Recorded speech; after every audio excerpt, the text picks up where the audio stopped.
83 days to go until the election. What do you believe Trump is really trying to accomplish with all of this?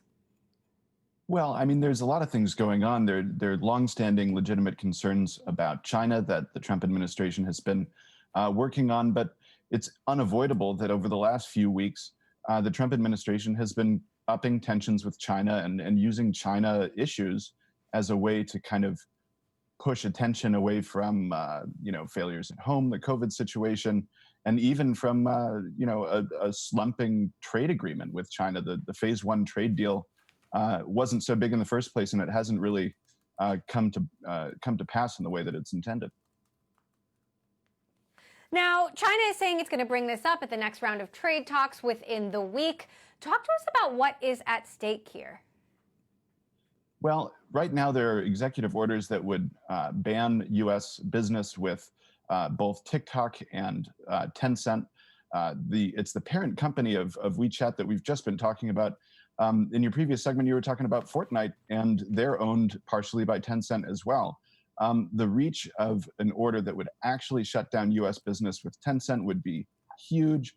It would make it very hard for people to engage in normal business and kind of contact across the borders. And if they went as far as they could, it could even result in pulling the apps out of app stores globally from the U.S. companies Apple and Google. So there's really an enormous potential, but we don't know what might happen. There's several days left, several weeks left to negotiate, and there's a lot of wiggle room for the administration. They can kind of do what they feel they need to. Now, we're standing by for the president to deliver one of his daily news briefings. Would you say this is inching closer towards, a Cold War type of scenario, or is that too extreme? I think that some people in the Trump administration are trying to push toward something like a Cold War scenario that would be durable and would be hard for the next administration, whether it comes next year or later on, to undo. There are people who've wanted more conflict with China or believe that it's already there and they want to kind of cement it.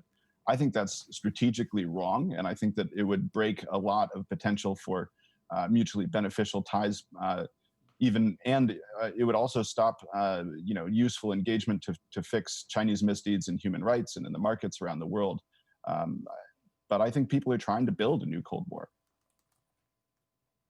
What about the impact that this could have on a company like Apple, Walmart, companies that have, Apple, for example? The reason you buy an iPhone in China is to use WeChat, and it is a huge business for them selling iPhones in the country.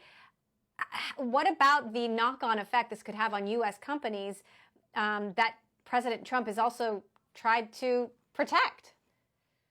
Well, U.S. companies really depend a great deal on supply chains that stretch across the world, but especially in China. If something like a Cold War or a really hard decoupling were to happen, that's going to cost a lot of money and a lot of effort to get new supply chains. And some diversification was already coming. Labor prices in China have been rising. Some manufacturing has obviously been going to Southeast Asia and India and elsewhere in the world. But forcing a rearrangement based on geopolitics and not on kind of market demands is going to be very costly for many companies, especially someone like Apple, who has invested so much in a highly advanced supply chain in China over the years. Meantime, you have TikTok still doing business deals, just striking a $10 million deal with the New York Yankees. I mean, do you believe that TikTok and WeChat are actual security threats? Well, it's a matter of degree. So, any mobile app that collects a ton of information has a bit of a security concern or a privacy concern. And it's heightened, certainly in the case of these companies, because the parent companies are Chinese. But you have to look at what the actual threat would be. And if you're not handling highly sensitive information, whether it's for the government or for your company, the personal privacy concerns when you're talking about the Chinese state, spy agencies are a little imaginative, because in most cases, they're just not going to be that interested. I think this is very different from something like Huawei, where there are real serious concerns that you might not want infrastructure run by machines that could be more easily controlled by a potential adversary. But those kind of differences are getting blurred together.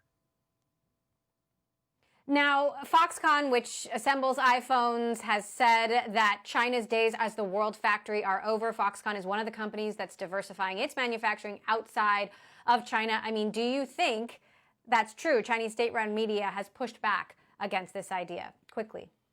Well, I don't think that China is going to stop being a major manufacturing hub, but I think some diversification is called for. As I mentioned, labor prices have been going up for years in China as the country gets richer in general.